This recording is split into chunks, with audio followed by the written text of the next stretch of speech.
Bem-vindo para mais um programa, O Mundo da Transição Energética. Hoje estamos aqui com o Luiz Viga, CEO da Fortescue aqui no Brasil.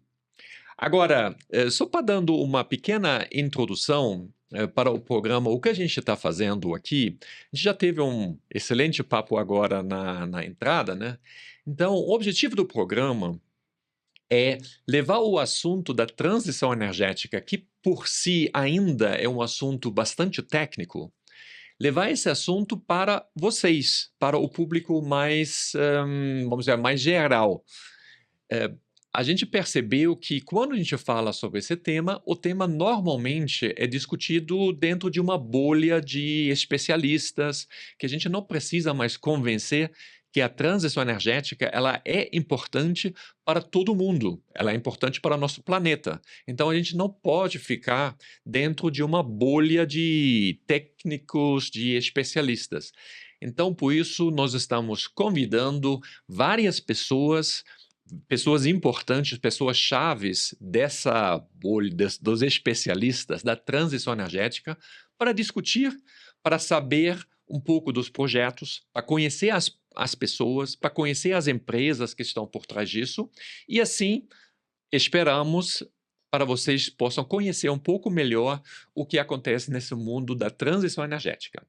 Então vamos começar hoje, mais uma vez, com o Luiz. Bem-vindo, Luiz. Obrigado. Muito obrigado para vir para cá e ter essa entrevista para nós. Daqui a pouco a gente vai conhecer quem é o Luiz, quem é a Fortescue, qual é o projeto, tudo isso. A gente vai começar e vou rapidamente resumir um pouco o seu vasto currículo, né? Eu sempre brinco Não, obrigado aí pela vasto não, também né. com Vasto por causa de vários anos na estrada, né. vários A anos gente na tenta se estrada. manter, né. Com certeza, né? Mas eu resumi um pouco, Sim. porque senão a gente vai ter pouco tempo depois para falar sobre o que realmente interessa, né? Então, o Luiz, ele é engenheiro civil pela PUC, Rio de Janeiro, e fez o seu MBA executivo pela Rice University em Texas, e também tem especializações em Harvard e MIT, correto? Correto. Tudo em Boston. Eh, Ele ingressou na Fortescue em abril de 2021 como Country Manager, assumindo a liderança das operações de hidrogênio verde. Daqui a pouco a gente vai falar sobre hidrogênio verde. Em sua função é responsável pela definição estratégica, relações com o governo, pelo desenvolvimento do mercado e pela viabilidade para a implementação da indústria de hidrogênio verde. Sua atuação abrange ainda o estreitamento de relações com o governo e a indústria, buscando estabelecer parcerias estratégicas, assegurar a conformidade regulatória, fomentar toda a colaboração entre os diversos stakeholders, né? E, além disso, o Luiz também é o presidente da ABIV, da Associação Brasileira da Indústria de Hidrogênio Verde. E ali ele desempenha um papel central realmente na promoção da transição energética, fazendo muitos trabalhos junto com a Brasília. Para falar uma vez, a gente já tinha marcado uma vez uma entrevista, mas a gente teve que adiar isso para hoje, porque na última Brasília. hora Brasília chamou, né? Então, com certeza, muito mais importante, né? E nisso, com certeza, ele tem algumas assinaturas, um papel fundamental no desenvolvimento de algumas leis importantes que foram aprovadas em 2024, né? Esqueci alguma coisa? Não, primeiro eu tenho que agradecer e você vai me vender a partir de agora, porque tão bem feito, tão bem explicado, nem eu consigo fazer isso, Ângelo, né. Obrigado e tudo. E às vezes a gente tá até aqui para descomplicar, né. Eu digo que eu sou um entusiasta da transição energética e no caso do hidrogênio verde, trabalhar para isso fazer acontecer, tornar uma realidade e poder trazer assim, para o Brasil é mais uma oportunidade, né, de gerar riqueza, gerar empregos, trabalhos, para todo mundo, já que a gente está falando um pouquinho de descomplicar, é uma oportunidade enorme para o Brasil, porque a gente, olha, quem está no Rio de Janeiro, no Nordeste, aqui em São Paulo um pouco mais frio, né, mas a gente vive com sol, né, com a insolação, ou os ventos, né, quando eu sou do Rio Carioca, né, na praia, a quantidade de vento que tem lá 4, 5 horas da tarde, né? Quando você queria surfar, tava aquele vento, mexia o mar, para falar de coisas mais amenas. Sim. Então, isso já é uma característica do Brasil, né? Essa questão de abundância de recursos renováveis, o sol, o vento, a água, para a gente poder gerar energia. Isso daí nenhum país do mundo tem nessa escala e qualidade e outras coisas que o Brasil também tem. É, exatamente. E mais uma vez, o Brasil sempre é conhecido como um país de exportação de commodities, né? Mas essas commodities até agora são minério, milho, soja, e outras coisas, né?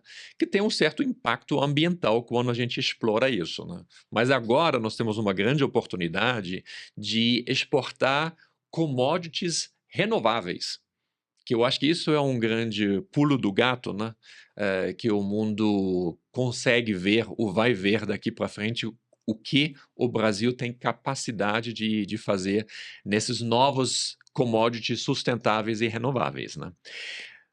Luiz, você já falou que você é um entusiasta, né, conta um pouco como você chegou nesse mundo de energias renováveis, de hidrogênio, o que te fez, de ser um entusiasta, nisso? Certo. Olha, eu acho que começa a minha carreira, eu comecei eu sou engenheiro civil, então minha carreira começou na engenharia civil, e aí construindo grandes obras de infraestrutura. Aí depois passa para ir para petróleo, óleo e gás, né? No renascimento da indústria de petróleo, através de um amigo me convidou, e comecei a trabalhar em petróleo por muito tempo. Participei de grandes empresas, Halliburton, que é uma empresa americana, Technip, francesa, Emerson, GE, né? E em algum momento surgiu uma oportunidade para ir para renováveis, para eólica. Então eu comecei em eólica e foi muito legal porque eu tinha uma responsabilidade mais do negócio como um todo, e principalmente a parte de operação, e eólica eu fui estudar, foi para uma oportunidade de engenharia, na verdade. Então me deu assim o tempo para conhecer um pouco mais da eólica, me apaixonei, eu acho uma indústria fantástica, e depois veio, naturalmente, veio o hidrogênio verde, né, através do convite da Fortescue, que eu fui literalmente o funcionário número 1 aqui no Brasil, não tinha ninguém. E primeiro eu achei, que loucura é essa, né? Que desafio é esse? Então me chamou a atenção, e depois executar, trabalhar no dia a dia, falar com pessoas. Então, talvez eu tenha um dos melhores trabalhos do mundo, eu sou muito feliz pelo meu trabalho, porque eu tenho condição de conversar com muita gente, né? Ângelo, a gente já se conhece há o quê? Uns 2, 3 anos. Sim.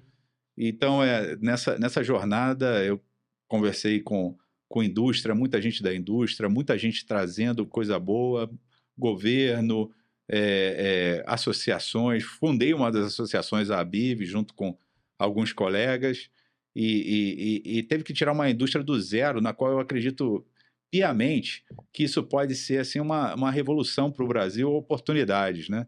E toda oportunidade, a gente estava falando assim, toda oportunidade é um pouco de medo também. Mas para essa, eu acho que o Brasil, acho não, tenho certeza, o Brasil não precisa ter medo, porque É, ela só vem a agregar, sim. né? E vai trazer várias indústrias. Eu venho de óleo e gás, às vezes, falando aqui, as pessoas de óleo e gás ficam um pouquinho reticentes, mas o que vai acontecer comigo, do meu trabalho, né? Que trabalho com petróleo. Olha, na verdade, isso daqui, principalmente no Brasil, agora vem para somar e vem para trazer um futuro, ainda um futuro diferente, com mais oportunidades para o país. Então, às vezes tem resistência, não precisa ter resistência, abrace, porque no final são oportunidades para todos, né? A indústria de óleo e gás vai empregar algumas pessoas, a indústria renovável vai empregar, a gente como cidadão, como população, como sociedade, né? Onde a gente quer viver num mundo melhor, e o mundo melhor passa por uma transição energética, passa por a gente diminuir os desastres ambientais ou essa mudança climática, mas passa também, se você não acredita muito nisso, passa por oportunidades. Oportunidades para a gente, para os nossos filhos, para os nossos netos, em termos de empregabilidade, em termos de melhora de vida, né? Em termos de. O hidrogênio tem um negócio muito interessante, o caso da eólica também, e um pouco da solar, que ele é. Olha, eu sou carioca, moro hoje em São Paulo. As coisas são muito concentradas no Sudeste, Sim. né? As indústrias. E Então as oportunidades estão aqui, né? Existe uma migração muito grande para todo mundo vir aqui, principalmente agora, no mundo de hoje, para São Paulo. E isso não é bom, né? Porque a gente acaba privando de oportunidades quem está lá no Nordeste, né? A dona Maria, o João, que querem arrumar um emprego, querem mudar de vida, e a única opção que eles têm hoje, ou limitadas opções do Nordeste, é vir para o Sudeste. É claro que existem opções no Nordeste, mas a gente quer melhorar ainda. E quando você olha a indústria renovável, tem muito no Nordeste. Sim. E isso para mim isso quando eu abri os meus olhos assim, que putz, em vez de ficar olhando só pro meu umbigo de carioca ou agora paulista, poder trazer alguma coisa para a população do Nordeste, poder crescer aquilo, é um negócio para mim assim muito motivador. Então, assim, eu amo o meu trabalho por causa disso, porque a gente está tentando tirar algo do zero, Uhum. com muitas pessoas dizendo, pô, não vai dar certo, não sei o quê. Mas não dá, essas pessoas no passado diziam, solar não vai dar certo, eólica não vai dar certo. Inclusive o petróleo, em algum momento o petróleo vão dizer, poxa, como é que isso vai funcionar? Então é questão de tempo, é questão de amadurecer a coisa. O que eu gosto de falar para as pessoas, não tenha medo. Porque se a gente ficar parado, vai ficar no status que a gente tem hoje. A gente tem que mudar o mundo e oportunidades são sempre bem-vindas. Principalmente oportunidades onde a gente tem, onde o Brasil é muito bom, que é essa questão de renováveis, né? Não, com certeza. Eu acho que você falou certo. Essas oportunidades, principalmente lá no Nordeste, né, que se abre, porque lá tem sol e vento em abundância, né? Oportunidade de desenvolvimento socioeconômico, eu acho que tem. A gente nem imagina ainda o que pode ver se a gente realmente faz a coisa acontecer, né? Agora, você falou que você foi o funcionário número 1 da Fortescue, né? No Brasil. No Brasil, sim. Fortescue é uma empresa mineradora, é uma das maiores do mundo, né? Com origem e sede na Austrália. E, vamos dizer assim, uma empresa de mineração não é muito conhecido que tem um viés de sustentabilidade, pela própria natureza do negócio, né? Agora, olhando um pouco para o CEO da Fortescue, ele falou uma frase que até achei na internet, né? Já falei isso uma vez num artigo, né? Que eu achei muito interessante, né? Ele falou, traduzido para português, né? O real greenwashing, né? Lavagem verde, né? Pintar tudo verde, é falar que a transição ou a mudança climática é a responsabilidade de cada um de nós. O que não é verdade, é a responsabilidade das grandes empresas. E ele quer que a gente realmente responsabiliza as grandes empresas, como a própria Fortescue, para fazer essa transição energética. Claro, ele tem muito mais poder quando, digamos, de mudar ou reduzir a pegada de carbono do que eu tenho, sei lá, se eu abastece meu carro com etanol ou alguma coisa assim, né? Mas o que significa isso para a Fortescue? O que significa isso para a cultura de uma empresa quando você tem um CEO que realmente tem essa forte viés de sustentabilidade e de fazer a mudança acontecer? Como funciona isso dentro da empresa? Eu acho que deve ser bastante motivador, né? Sim. É inspirador. Inspirador, é. E ele na verdade, ele não é, ele já foi o CEO, né, porque por um tempo, mas ele é o chairman e fundador da empresa. E ele tem 30% da empresa. E ele é um apaixonado, o Andrew Forrest, é um apaixonado pelas questões ambientais. Então, antes mesmo dele começar isso, ele já tinha uma das maiores entidades filantrópicas ali da Austrália, da Ásia, é dele, a Tatarang. Uhum. Então ele já investia também, e a Tatarang fazia, ou faz ainda, vários estudos para acabar com child slavery, né? Quer dizer, mão de obra infantil, também sobre estudos, patrocinava muitos estudos sobre poluição no mar, plásticos, né? Os microplásticos e tudo. Então ele já era um apaixonado pelo tema. Então, e aí ele viu o seguinte, olha, a mineração, como qualquer atividade industrial, ela tem uma emissão de carbono. E a mineração tem bastante, porque você mexe... A gente não vive sem mineração, a gente precisa do minério de ferro que Sim. está lá, né? Senão a gente não constrói os prédios, não faz basicamente nada na vida moderna. Mas a visão dele, dá para eu fazer de uma maneira diferente que seja economicamente viável e ambientalmente amigável, né? Então, ele conheceu o tema do hidrogênio verde, que depois a gente vai falar um pouquinho. Hum. Esse hidrogênio aí quer dizer que dá para você substituir vários dos combustíveis fósseis vindo de petróleo, né?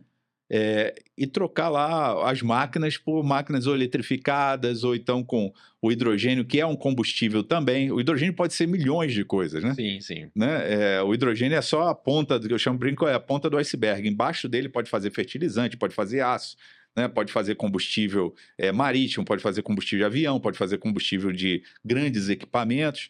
Então, ele como apaixonado do tema, ele reconheceu o hidrogênio verde, e aí, conhecendo esse hidrogênio verde, se apaixonou, viu que economicamente fazia sentido e resolveu descarbonizar as operações. Então, algo muito legal da Fortescue é que até 2030, a nossa ambição, já aprovada pelo grande conselho, pela empresa da Fortescue, é investir 30 bilhões de reais e agora, escopo 1 e escopo 2 de emissões de gases, né?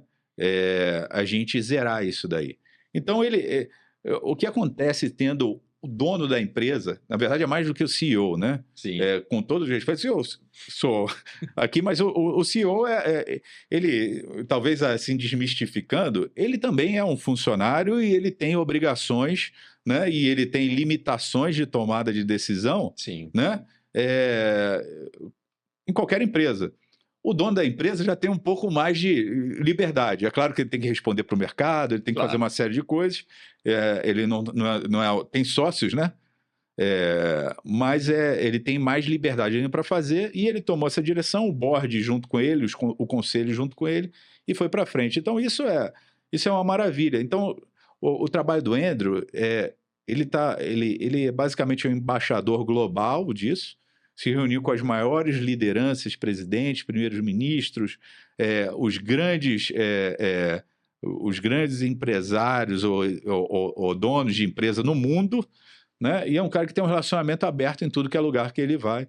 E ele vem advogando isso aí. Isso ajuda muito a gente aqui, o trabalho, porque você pega lá, olha, tem o nosso chairman, nosso fundador trabalhando nisso, e dá uma referência para a gente poder ajudar aqui no Brasil, né? Que é a parte do meu trabalho aqui, de como trazer esse negócio de fora, que o Andrew tem trabalhado tão bem, e ele é o grande, né,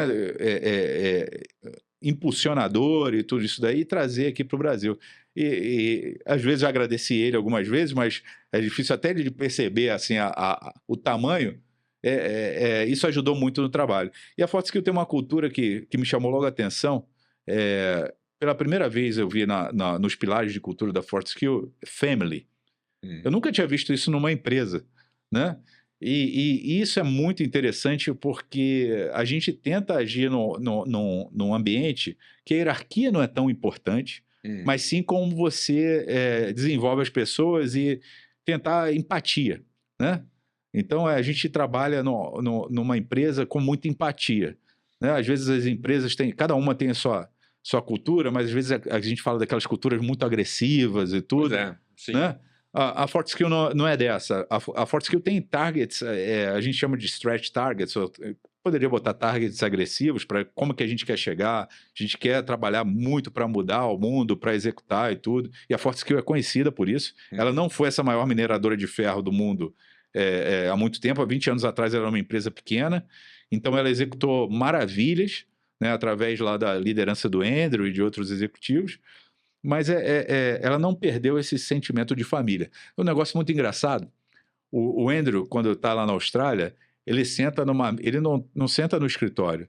Ele senta naquelas mesas que todo mundo tem aí, da baia, um do lado do outro. Sim. Ele senta lá com a sua assistente, que tem uma pessoa para ajudar ele, para programar, imagina o dia de uma pessoa como o Andrew global, mas ele senta ele não senta em sala de escritório. Ele está ali disponível para todo mundo no meio Assim, se for brincar, bem ser coloquial no meio da galera. No meio da galera, Né? Então, isso é impressionante para uma pessoa que é a pessoa, se não o mais rico da Austrália hoje, é o segundo mais rico, mas mostra uma humildade enorme. E isso daí é motivador, porque você começa a ver essa liderança por ações. Né? E é interessante, porque isso mostra realmente que tem, quando você coloca família, você também olha um pouco mais para frente, né? Você não olha só para os números do trimestre que você tem que apresentar, não, o seu horizonte para a empresa é muito maior. E aí vem talvez essa parte da sustentabilidade, né? Que falou, eu preciso preservar nem só a empresa, mas também o mundo para os meus filhos, netos, para a minha família em si, né? Certamente, certamente. Isso É a mesma coisa que me move, imagino que move você Pois também. exatamente, A claro. gente chega numa certa idade, né? Se eu tivesse 20 anos, de repente, negócio, mas hoje com 50, as crianças, os filhos, o que vai ser deles é a prioridade, né? E você vai amadurecendo, Sim, né? Sabendo que com 20 anos você tem uma visão diferente, você ainda não viveu muita coisa, você quer né? explorar o mundo, Você né? explorar o mundo. Sim, sim. E hoje você está no papel, eu estou aqui de ajudar, de tentar trazer as pessoas, ajudar as pessoas mesmo a se desenvolverem, a fazer o que elas quiserem, e justamente também minhas filhas, né? Sim, sim. Então, talvez a gente vai ficando mais velho, a gente vai ficando mais sábio nisso daí, querendo, tipo, o mundo não é só explorar, mas o mundo também é de ajudar Com né, certeza. e dar, né? Com certeza, né? Explorar, sim, explorar o mundo, não explorar pessoas, o que seja. Então, vamos falar um pouco sobre o projeto aqui no Brasil, Perfeito. que eu acho que é bastante interessante para o público. Eh, Eu estou acompanhando todo esse desenvolvimento de hidrogênio verde desde 2019, 2020, né? Você sabe, a gente já se conheceu desde a época. E na minha percepção, eu acho que a Fortescue foi uma das primeiras empresas que assinou um MOU com o Ceará, com o PECEM, né? Hoje tem mais de 40 ou sei lá quantos, né? MOUs assinados, outros não foram para frente, mas a Fortescue sempre foi persistente no seu objetivo de seguir e tudo isso, né? De onde vem essa ideia? De onde vem, digamos, essa ideia de desenvolver alguma coisa no PECEM, no Nordeste? Isso foi puramente, vamos dizer assim, pesquisa do mercado, alguma coisa. Conta um pouco do histórico desse projeto, antes de a gente entrar nos detalhes. Primeiro, teve muita pesquisa de mercado para a gente entender onde deveria ser o melhor lugar para a gente fazer hidrogênio verde. Teve muita conversa, então você conversar com pessoas aqui em Asgar, você já me deu vários insights nessa pequena conversa que a gente teve aqui. Então, eu tive a sorte de conhecer muitas pessoas aqui. Não vou citar nomes porque não quero esquecer ninguém, mas de várias associações da indústria, conversar com outros executivos para tentar entender e ver a percepção de cada um. E depois o que a gente ficou encantado, aí você entendendo, primeiro aí você mapeia o país, né? Imagina, é do zero. A gente está fazendo uma indústria aqui do zero. Então você mapeia o país, vê os fortes e pontos de desenvolvimento em qualquer lugar, e aí você vai no local para entender. E uma coisa que me surpreendeu positivamente foi o governo do Ceará, né? Que estava sempre ali disposto. A gente fez uma reunião, a primeira reunião, queremos assinar um MOU. Uma semana depois, o governo do Ceará botou o MOU na mesa. Então, é muito importante isso para... É como se fizesse negócio. Imagina, você pode ser dono de uma padaria, você está alugando um apartamento, um kitnet, qualquer coisa que você está fazendo. Você pode estar indo no McDonald's comprar um lanche, né? Tem uma diferença muito grande quando a pessoa que está te atendendo bem, né? Então, o governo do Ceará foi isso, ele atendeu muito bem. Então, para investidores, ou se você vai comprar um Big Mac ou comprar um Big Bob's, né? Você sente isso e você se sente bem. Né? Então, juntando tudo isso, que ali, vamos dizer, os estudos indicavam que o Ceará era bom, juntou o governo. E por que o governo é importante nisso daí? Porque, como uma indústria nova, nenhuma indústria dessas que a gente vive hoje, o petróleo, ou a eólica, a solar, elas não eram, no início, era mais difícil você tirar do papel, né? Porque você ainda não tinha economias, né? Você não estava produzindo muito, você não estava produzindo nada. Então, era mais caro, né? Então, esse é o momento que o governo pode te ajudar a te incentivar a fazer. E como você está abrindo, se você vai abrir a primeira coisa, imagina que você teve uma ideia maravilhosa e agora eu vou empreender, né? Qualquer coisa. Se você tiver alguém para te ajudar a resolver os problemas, vai ser muito mais fácil a sua vida. Com certeza. Então, o governo do Ceará fez isso. Então, essa foi a grande diferença. E aí a gente foi nos primeiros MOUs, mas talvez tenha sido o quinto ou 10º MOU. Mas o mais importante é que depois disso, você disse a persistência. A gente não parou. Então, assinamos o MOU na semana seguinte. Eu acho que uma semana depois a gente já tinha um grupo fazendo reunião de engenharia. Um grupo pequeno, era eu e mais um ou outro, né? E depois a gente foi indo. Hoje a gente tem, ainda não tomou decisão de investimento, mas já temos quase 70 pessoas trabalhando na obra, fazendo estudos na obra. E com essa parceria do governo, o governo nos acolheu dizendo, olha, o que eu preciso fazer para ajudar? E isso daí, aí para o público, às vezes a gente acha que as decisões do governo não nos afetam, né? Né? Então, mas a decisão do governo afeta muito a nossa vida. A decisão do governo vai fazer um investidor que vai gerar, no nosso caso, até 7.000 postos de trabalho, acontecer ou não. Uhum.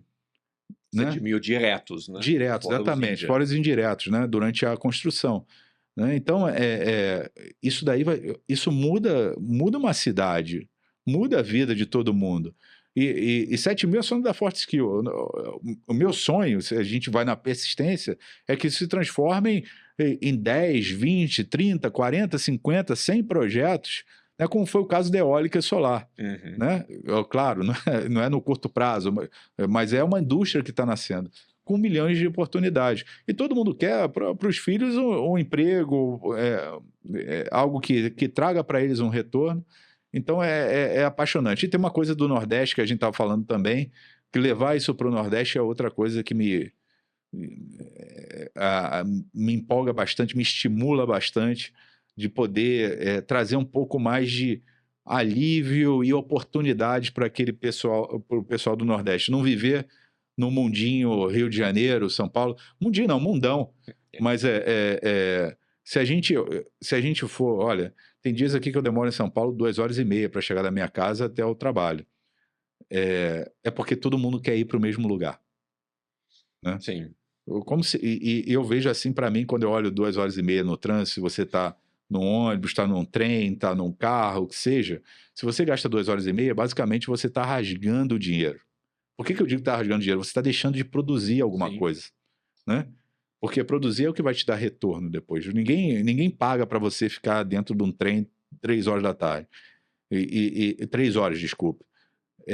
Se você consegue transformar isso em produção, a produtividade do Brasil aumenta muito. E produtividade significa, se eu fabrico copo de vidro e fabrico 10 durante o meu dia, né, e eu trabalho 8 horas, se eu estiver trabalhando mais 2 horas, eu posso botar aí 10, 2 são 20%, né? Eu posso estar fazendo aí mais 12 copos. Significa ali que vai aumentar a receita da companhia, a companhia vai poder te pagar melhores salários, né? Vai poder te dar mais oportunidades porque é crescimento. Agora, o que acontece com o custo Brasil é a gente ficar preso num trem 2, 3 horas sem poder produzir. Então, se a gente faz um país mais igualitário, significa que você não vai precisar todo mundo vir para São Paulo. Você pode estar fazendo coisas no Nordeste, gerando riqueza lá, né? E isso é bom tanto para São Paulo como para o Nordeste, essa equidade. Porque no final o pessoal do Nordeste vai consumir também, né? Então, muito do que se fala, eu lembro, a gente está falando do The Economist, né, a revista O Economista, para quem conhece, e lembro de um artigo que a China, em algum momento, a China tinha que procurar desenvolver o mercado interno, porque ela já estava tendo uma saturação do mercado. Isso há 10 anos atrás, eu acho que eu li esse artigo, e um grande crescimento para a China seria encontrar no mercado interno asiático alguém que consumisse os produtos dela. Né? Então, é a mesma coisa que quando você eleva o poder de compra da população, você está criando novos mercados consumidores. Então, o pessoal que pensa em São Paulo, Rio, e de repente está no mundo de São Paulo, Rio, até para eles é um bom negócio que tenha desenvolvimento econômico, no mais estrito sentido econômico, do que ficar tudo aqui em São Paulo, Rio. Porque você tem uma massa enorme lá que não têm a condição de comprar o produto aqui. Você pode vender o produto e eles podem vender o produto deles Sim. fazendo lá. Então, é uma questão de inclusão social, uma questão de igualdade, é uma questão econômica, é tudo que você quer. Então, são coisas boas. Então, a gente tem que resolver esse... Na Alemanha, né, muito mais igualitário, né? Você tem mais chances de compra em outros lugares. Isso é muito melhor para o país, né? Sim, com certeza, né?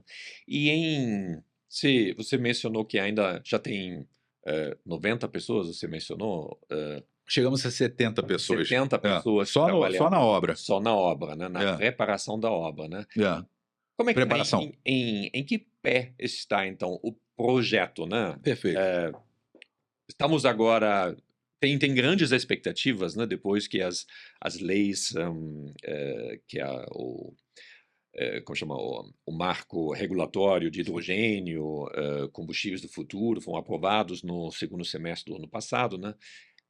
Agora temos uma grande oportunidade ou expectativa, né? Que agora o negócio vai deslanchar, né?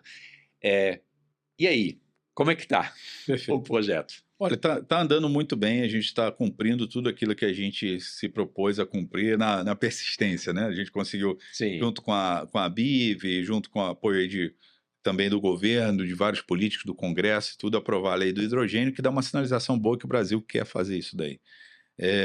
A nossa engenharia, a gente investiu em várias empresas, é muito dinheiro. Outro dia eu li, engraçado que eu li uma opinião no LinkedIn, me mandaram, aí dizendo, ainda não tem, o projeto ainda está no papel. Certamente está no papel, você está desenvolvendo. E falando, mas os caras estão pedindo e não estão fazendo ainda. Certamente tem um trabalho para se fazer. E minimizando o que é o papel. Um papel no tamanho de um projeto desses custa dezenas de milhões de dólares. Sim. Né? A maioria das empresas não investe dezenas de milhões de dólares. A gente está falando de um negócio, de um número absurdo. São quantos engenheiros, hoje a gente faz uma conta entre contratados, fora, tudo. Temos centenas de pessoas mobilizadas no projeto. São centenas de pessoas recebendo um pagamento. E ainda tem o cara que dizer, não, olha, isso não faz sentido. São os desafios que a gente tem que passar por perseverança. Não é fácil, nada está resolvido ainda. Então, nosso objetivo é terminar a engenharia, e aí a gente também tem um desafio muito grande agora da tomada elétrica, que é conectar na transmissão do governo, porque hoje está faltando lá no PCM, mas a gente está trabalhando com o governo para viabilizar isso, né? E isso vai ser ótimo, porque você vai abrir mais... A tomada são as linhas de transmissão do sistema integrado, assim, para o grande público. A tomada elétrica. Minha planta de hidrogênio precisa de um lugar para ligar, precisa de uma tomada ali para eu encaixar. Hoje a tomada não está lá. Significa que tem que construir a tomada. Hoje a tomada é desse tamanho, mas você precisa de uma tomada maior. Exatamente, precisa de uma tomada maior para ligar lá, né? E a gente está trabalhando com o governo para viabilizar isso. Porque sem a tomada, se eu não conseguir ligar na tomada, não existe projeto, né? Eu não consigo viabilizar. Então, mas o governo está ciente disso, a gente tem que trabalhar numa redução de prazo do governo, que hoje essa tomada grande está para 2032, a gente tem que voltar ela para 2029, que é quando esses grandes projetos, inclusive da Fortescue, devem estar produzindo hidrogênio, se tudo der certo.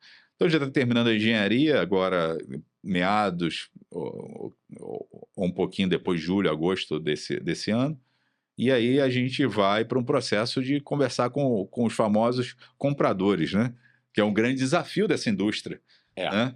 E aí os compradores, o que a gente indica, a gente acha que tem uma janela ali boa, mas são contratos difíceis, porque no final, tem uma coisa também aqui no Brasil, que aí eu chamo um pouco talvez uma visão mais encurtada, dizer, olha, a gente vai estar financiando a Europa. Saiu a lei de hidrogênio, teve algum momento que a pessoa falou, a gente está financiando a Europa. Eu disse, pelo contrário, a Europa vai estar pagando grande parte do valor desse hidrogênio porque ela precisa descarbonizar. A gente chama de prêmio, a diferença entre... A Europa tem a chance de comprar o hidrogênio cinza, que é o hidrogênio que vem do fóssil, que custa um pouco menos que talvez 3 vezes menos, 2 vezes menos, né, do que o hidrogênio verde, porque, de novo, é um produto novo. acabou de ser lançado, vamos dizer assim, né? Então ele é mais caro porque o custo de produzir ele ainda não teve as economias e você fazer Sim, em escala. E mas quem vai pagar esse valor aí é a Europa, e a Europa está disposta a pagar dentro de um certo limite.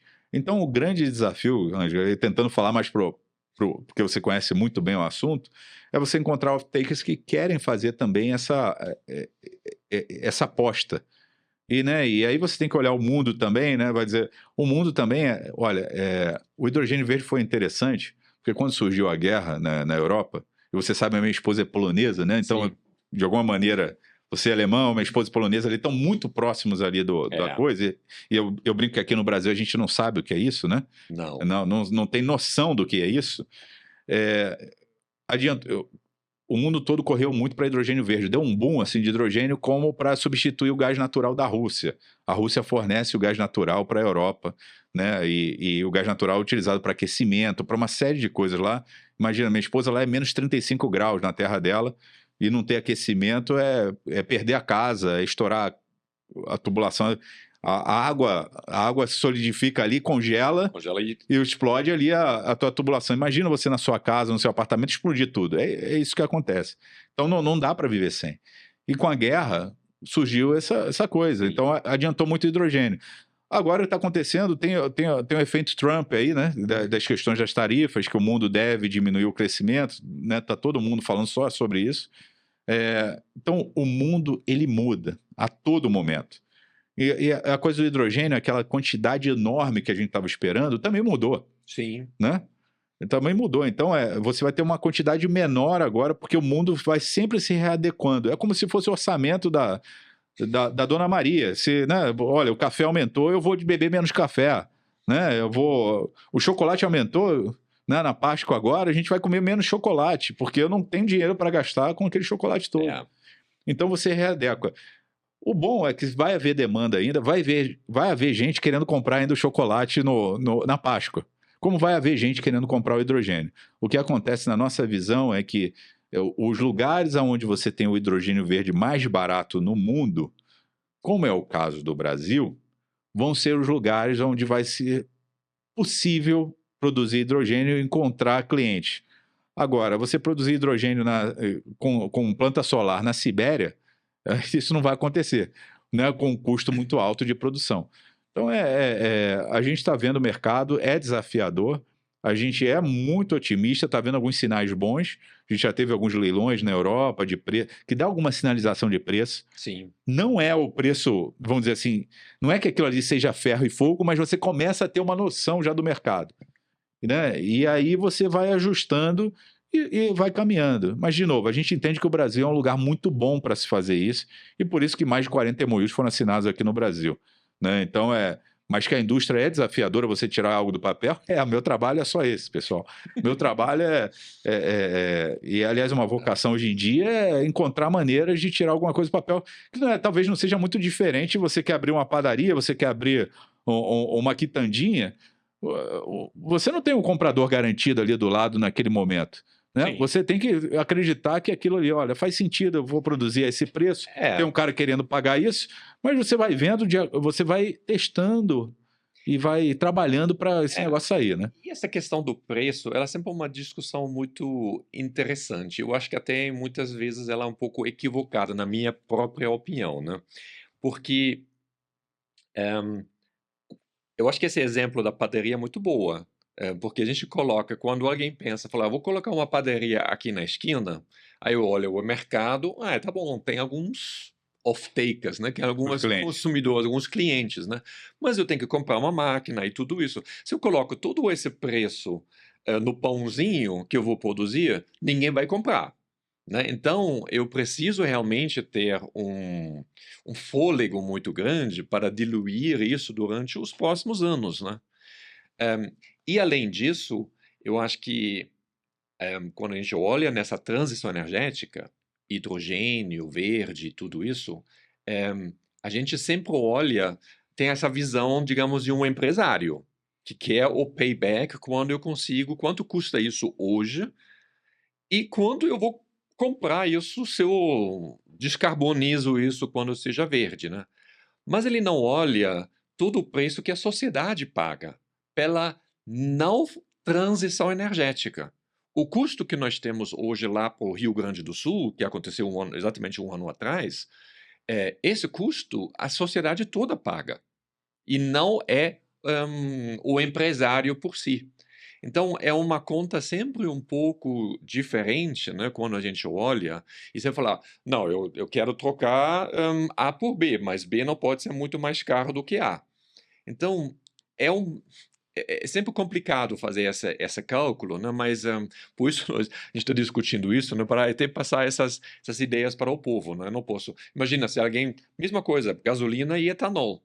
Né, eu falo: "Ah, gasolina custa tanto, etanol custa um pouco menos. Ah, mas consome mais, e no final eu tenho que comprar mais". É, mas você vai ter uma pequena contribuição sua que talvez vai mudar um pouco o mundo e tudo isso. Então, essas coisas são muito sutis, né. É, Concordo com você. Pode trazer um exemplo que você falou? sim, Com o seu sotaque, você acabou falando, cara, você falou carro, o que eu achei muito bom. E, o e- carro é carro. exatamente. Não, mas você falou, olha, em discussões com amigos aí no churrasquinho do final de semana, tem sempre a discussão do carro elétrico, né? É, E aí, aqui no Brasil, o carro elétrico ele não polui porque a gente tem uma matriz elétrica de 90%. Então, em outros lugares, você pode até dizer, o carro elétrico não, ele tem uma ele emissão não porque a matriz elétrica é suja. Mas aqui é impressionante a resistência das pessoas ao novo. O pessoal já fala assim: eu gosto do ronco do carro, eu gosto, né, do cheiro da gasolina. Né? Eu brinco assim, pô, eu gosto do cheiro do cocô do cavalo, da bosta do cavalo, né? Mas mesmo assim eu entendo que, né, o carro ele vai mais rápido, tem uma autonomia melhor e tudo, tem um conforto, tem um ar-condicionado, mas o cavalo tem o seu charme, né? Mas sim, eu entendo, se eu for escolher entre o cavalo e o carro, eu vou escolher o carro como o meio de sim, transporte na cidade. E no carro elétrico é a mesma coisa. A resistência para o carro elétrico é enorme. Não estou dizendo que. Porque o carro elétrico, o pessoal começa a colocar.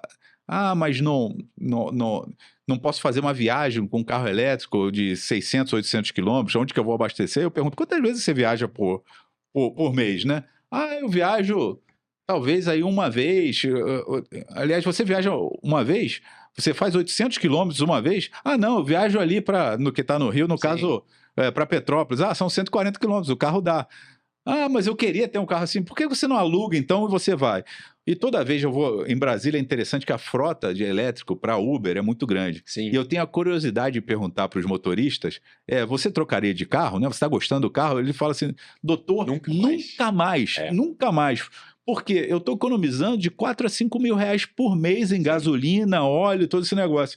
Mas se você for perguntar, boa parte da população vai dizer que carro elétrico não presta, porque uma bateria que deu problema, ou pneu que não conseguiu trocar, todo esse negócio. Existe uma resistência muito grande. Porque o meu ponto é o seguinte: mesmo um carro elétrico vai ter uma resistência enorme, porque as pessoas são. É difícil mudar. É difícil entrar aí. A transição energética, é isso que você falou, tem um valor muito grande ali. A pessoa já pensa no. Tem que ser financeiramente. É mais caro. Mas espera aí, a gente está gastando bilhões de reais ali numa reconstrução no sul, por causa da transição energética. A gente está tendo problema no norte, onde você não consegue transportar mais insumos, comida e tudo, porque tudo é feito pelo rio e o rio baixou. Não sei quantos botos morreram, né? No Pantanal, uma série de coisas que a gente. Aí tem gente que fala. Não, é o ciclo da Terra e tudo. Eu não vou nem questionar isso, mas é sempre a gente encontrando uma maneira de não de ficar no status quo, né? no status comum aqui que a gente vive hoje. Quando a gente tem que abrir os olhos para as oportunidades, né? sim. Então, a transição energética, principalmente para o Brasil, é uma oportunidade enorme, né? De geração de empregos, de melhoria de qualidade de vida. E a gente tem que abraçar isso daí. Não precisa esquecer do passado. Você pode continuar com o seu carro a combustão, É. mas pô, se a gente pode produzir o hidrogênio verde, a eólica, a solar, é uma maneira da gente se destacar no mundo e trazer aqui riqueza para a população. Essa questão da oportunidade, ela é muito, muito interessante. A gente já está saindo um pouco do Sim, script aqui, mas tá. eu acho que o papo tá bom, né? Então, quando tá bom, então vamos manter. Tem uma coisa que eu sempre passo, eu já mencionei isso uma vez numa entrevista com Camilo Hadas. é a questão digamos, tem uma similaridade com os voos, na minha opinião. Quando a gente pensa, quando foi a primeira pessoa, quando foi o Santos Dumont, quando ele levantou a primeira vez um voo aqui no Brasil, a gente acredita que foi o Santos Sim. Dumont, não, os irmãos Wright, algumas Exatamente. coisas assim, né? Foi em 1914. Quando a primeira pessoa chegou na Lua, em 1968. Isso são 54 anos. Em 54 anos, a humanidade conseguiu levar uma pessoa para a Lua, que antigamente era uma coisa impensável, né? Agora, por isso eu acredito a gente tem a capacidade de fazer a transição energética também. Só a gente tem que olhar, levar uma pessoa para a Lua é um sonho, tem um objetivo, né? E o que acontece? Por que essa indústria, vamos dizer, a aviação, ela se desenvolveu tão rápida? Porque, na verdade, houve duas, ou vamos dizer assim, três guerras no meio. O que a gente está vendo agora na Ucrânia, né, os drones e tudo, desenvolvimento fantástico, né, infelizmente, mas dos drones e tudo, né, guerras sempre são impulsionadores de tecnologia. A Primeira Guerra começaram os primeiros aviões, na Segunda Guerra também, e a gente teve uma Terceira Guerra, que na verdade era a Guerra Fria, depois. Então, que benefício traz isso para uma pessoa, digamos, para você ou para mim, quando alguém pisa na Lua? Não traz benefício nenhuma. Assim, economicamente, nada. Né? Mas com isso, os Estados Unidos conseguiram mostrar que eles são capazes de superar, vamos dizer assim, a União Soviética e tudo. Então, aí você investe dinheiro. Aí você investe muito dinheiro para levar uma pessoa para a Lua.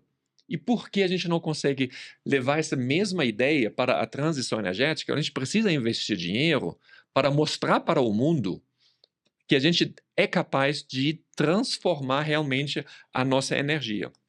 Isso é só um detalhe. E entra o papel dos governos, né? Entra o papel dos governos. Foi o quê? Foi o governo dos Estados Unidos, o governo que pegou isso. Aí Sim. a gente, botando aí 50 anos depois, a Dona Maria conseguiu pegar um dia uma viagem de avião a R$150 para poder visitar do Nordeste pro Sudeste. Não está tão barato agora a passagem, mas se encontra... Existia essa época. Existiu essa época já de você encontrar uma passagem baratíssima que muita gente voou, teve a oportunidade de voar na vida. Né? O que era impensável lá atrás porque era mais caro, né? Sim, exatamente, né? Mas vamos voltar agora para, digamos, para você. Então, esses desafios do projeto, né, na minha percepção, então, são três desafios, né? O financiamento, provavelmente, né? É a infraestrutura, você já mencionou, né? A tomada, né?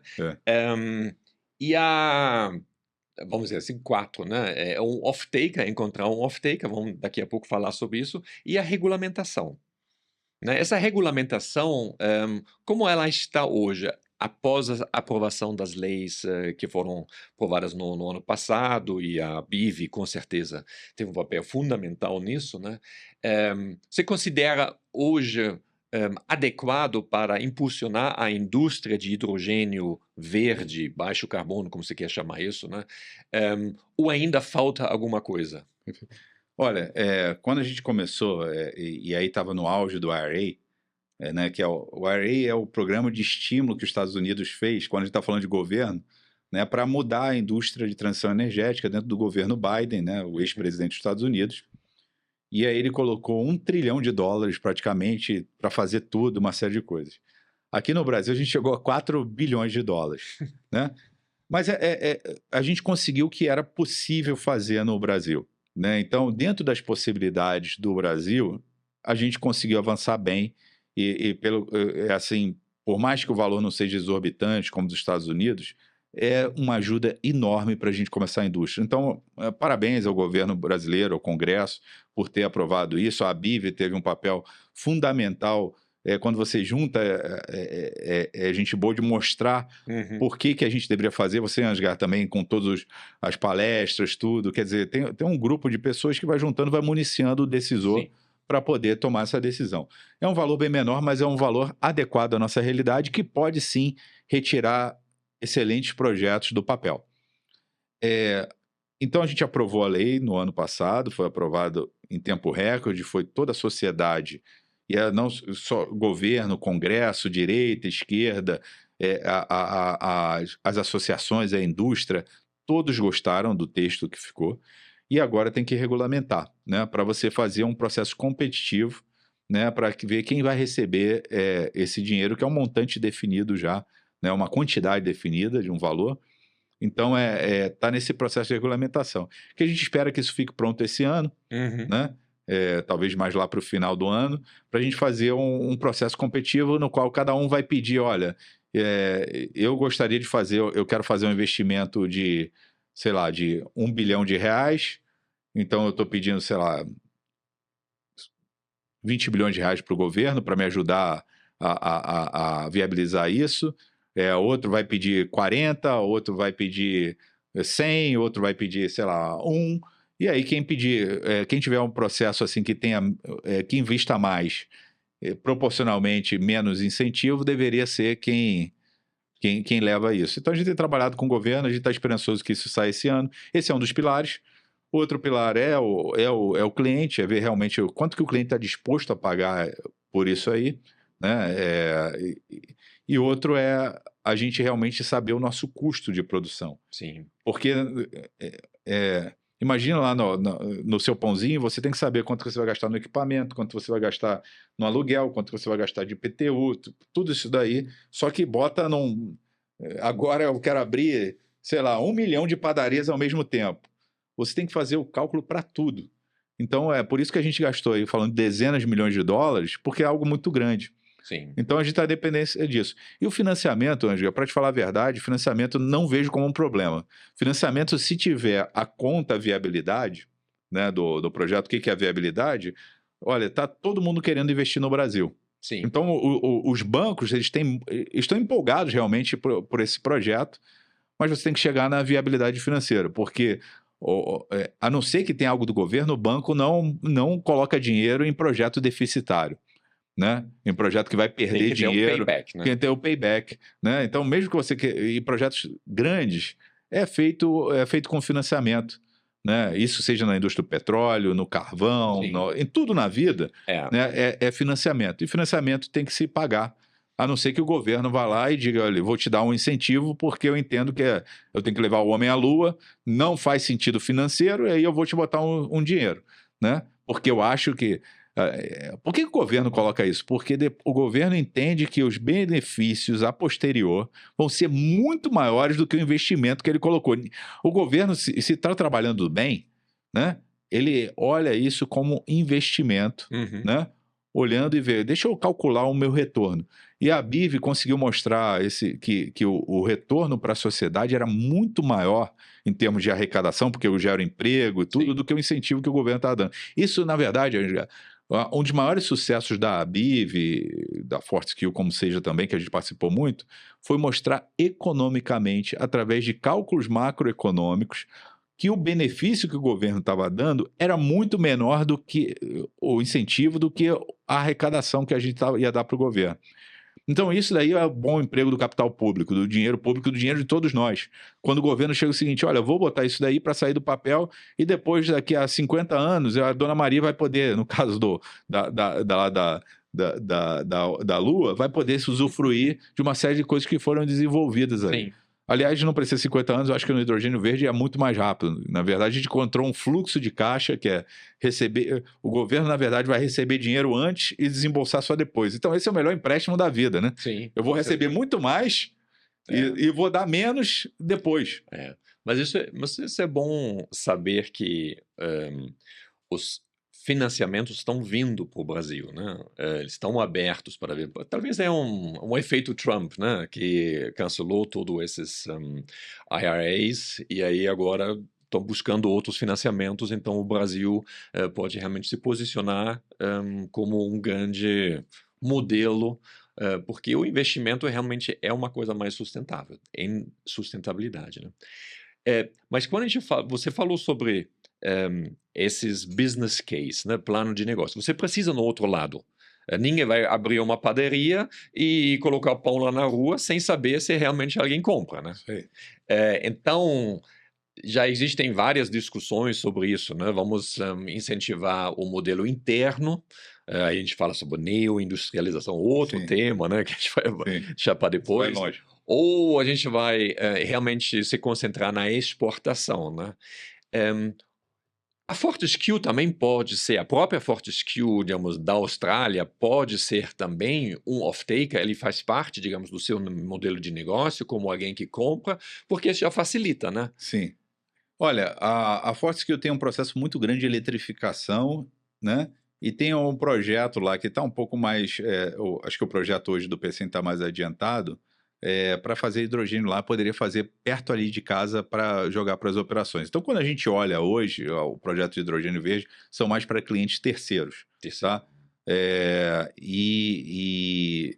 Então a gente está apostando nesse mercado. E a gente está apostando no mercado externo, não é porque eu não queira vender no mercado interno, é porque hoje eu não encontrei cliente querendo. Quando a gente fala de pagar o prêmio, eu não encontrei cliente ainda aqui no Brasil que queira pagar a diferença de custo. Aliás, para todos aí, se tiver um cliente para dizer eu pago, ótimo, eu vendo para você amanhã, é a minha vontade. E um negócio interessante, Angela, o governo fez uma chamada para projetos pilotos, se eu não me engano, ou então para o Fundo Clima, um dos dois, e foram lá 12 projetos que foram classificados pelo governo.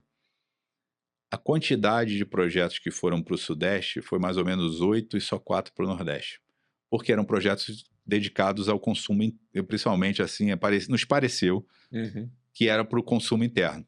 Uhum. Então, o que acontece quando você faz consumo interno? Quem consome mais aqui no Brasil e tem indústria aqui no Brasil? É o Sudeste. É Sudeste. Então, quando você faz esse tipo de coisa, por mais boa intenção que existe, você já vê para onde vai o resultado e você fica no mesmo problema, que tudo é Sim. feito para o Sudeste e você continua a pobreza no Nordeste. Uhum. E como a gente falou, não é interessante para ninguém ter uma região tão grande, que pode ser tão próspera, no interesse do Sudeste e muito menos do próprio Nordeste, né? E a complexidade de você levar o hidrogênio, digamos, do PCM para o Sudeste é a mesma do que você levar o hidrogênio Sim, do PCM para a Europa. exatamente. Porque já está no navio, então Exatamente, a rota não exatamente. importa. Exatamente. Então você.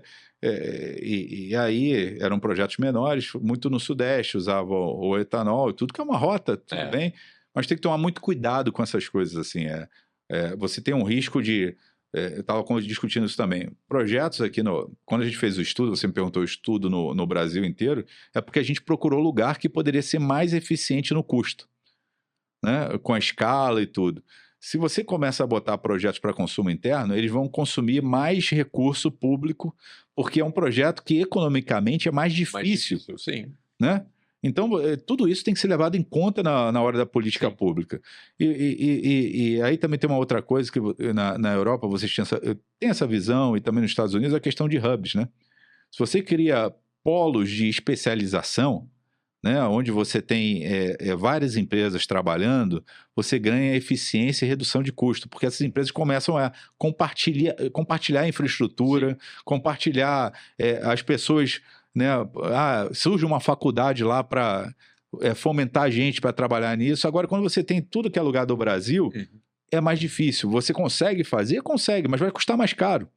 É simples, é simples assim. Sim. Então tem que tomar muito cuidado na questão. Eu acho que os dois têm o seu papel, tanto o mercado externo como o mercado interno, mas eu acredito piamente que o mercado externo vai ser um grande potencializador do mercado interno. Sim. Então não precisa ter essa questão dessa coisa de quase que um revanchismo, né? Eu brinco que exportação às vezes vira uma palavra feia, né? Sendo que as nossas estrelas, foi o agro, o que é o agro ainda, basicamente muito vive de exportação. Sim. Né?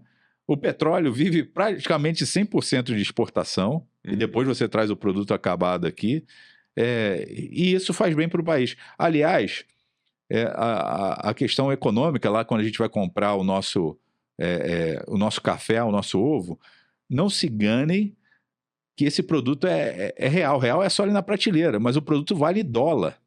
Porque no final ele é vendido mundialmente pelas empresas, em dólar. Sim. Significa que o dólar está mais caro, o seu ovo e o seu café vai ser mais caro. Não tem para onde correr. Sim, E quando você tem projetos de exportação, significa que você está vendendo em dólar. E aí o que acontece? Você está recebendo mais dólares no país. Quando você recebe mais dólares no país, o preço do dólar no país cai, Uhum. né? E aí você tem um dólar mais barato, então significa que o seu café, o seu ovo, o seu macarrão, Tudo ficou barato. tudo vai ser mais barato. A sua compra na Shopee, a sua blusinha, tudo vai ser mais barato. Então, exportação tem sim um papel muito importante ou essencial na nossa economia. Uhum. O contrário também é verdadeiro. Menos exportação significa que menos dólar entrando no país. Tudo aumenta de preço. Porque o agro vai exportar. Imagina você, sou dono de novo da padaria, né? Olha, eu posso vender em dólar ou em real, né? É. Né? Se eu tenho um comprador em dólar e ele está me pagando mais, eu vou vender para o comprador em dólar. Significa o quê? Que quando eu for vender aqui, se você quiser me comprar o meu pãozinho, Sim, eu vou te vender pelo mesmo preço do cara que quer me pagar em dólar. claro. Né? Então, são essas coisas de economia também que assim, para a população em geral, são conceitos muito complexos, eu admito, mas tudo afeta lá no final o preço que você não quer nem saber, talvez não queira saber de transição energética, mas o seu ovo ali, o seu pãozinho, o trigo que é importado daquele pãozinho ali, né? Tem a ver com todo isso que a gente está falando. Sim, sim, Né? com certeza. Temos muita coisa ainda para falar, um papo super gostoso. Eu só queria, infelizmente, chegar, não eu quero, mas infelizmente tem que chegar no final. No final, eu queria fazer um pequeno desafio que eu faço com todos os entrevistados, com as pessoas que eu estou entrevistando. Pequenas frases ou palavras, eu gostaria que você falasse você pensa sobre isso, né? Respostas curtas, mas fique à vontade, né? Primeiro, mudança climática. Segurança dos meus filhos e da população em geral. Ok. Transição energética justa. Transição energética justa é aquela que você tem a médio ou a longo prazo, né? Primeiro você inclui todo mundo e você tem médio e longo prazo algo que se sustente e que seja competitivo e que seja barato, que é o que eu acredito que é o hidrogênio verde. Ok. O mundo dos meus netos.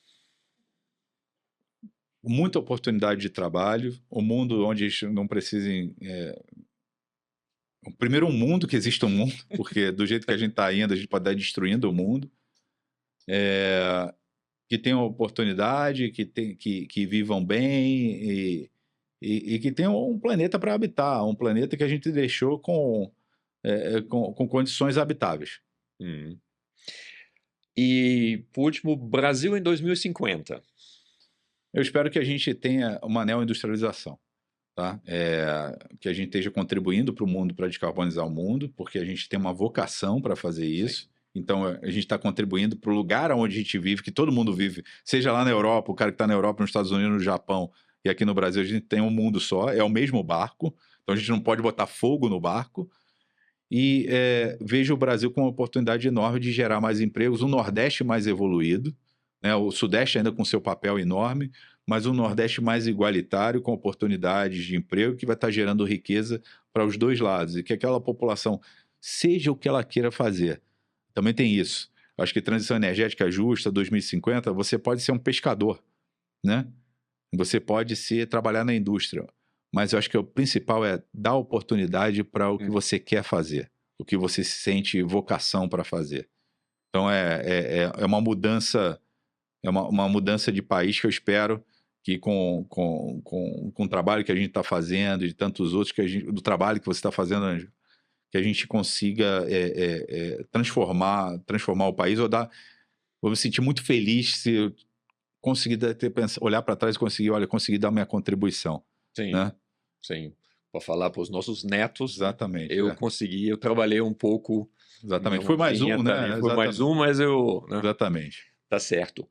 Bom, palavra final livre. Tem mais alguma coisa que você gostaria, uma mensagem que você gostaria de passar? Olha, primeiro te agradecer, Ângela, parabéns pelo podcast aqui, pela entrevista muito agradável. A gente tentou ser um pouquinho, não sei, não ficar nos jargões de Uhum. indústria. É difícil, é um tema complexo e complicado, mas acredite, assim, no Brasil a gente tem uma oportunidade única porque a gente tem a gente tem as condições de natureza, né? O gigante pela própria natureza, como diz o nosso hino, é, únicas no mundo. E abracem isso daí como mais uma oportunidade para os seus filhos, netos e para as pessoas que você gosta, para mudar realmente a condição do Brasil. Deixar de ser o Brasil o país do futuro e transformar o país da realidade. Ótimo. Não tenho mais nada para acrescentar. Ótimo palavra final. Muito obrigado, Luiz, pela entrevista. Realmente foi super gostoso, agradável. E na próxima entrevista a gente vai ter também uma pessoa muito especial. Não vou falar ainda, daqui a pouco vocês vão ver. Muito obrigado e até a próxima. Obrigado, Ansgar. Obrigado. Tchau, Um tchau. abraço. Tchau.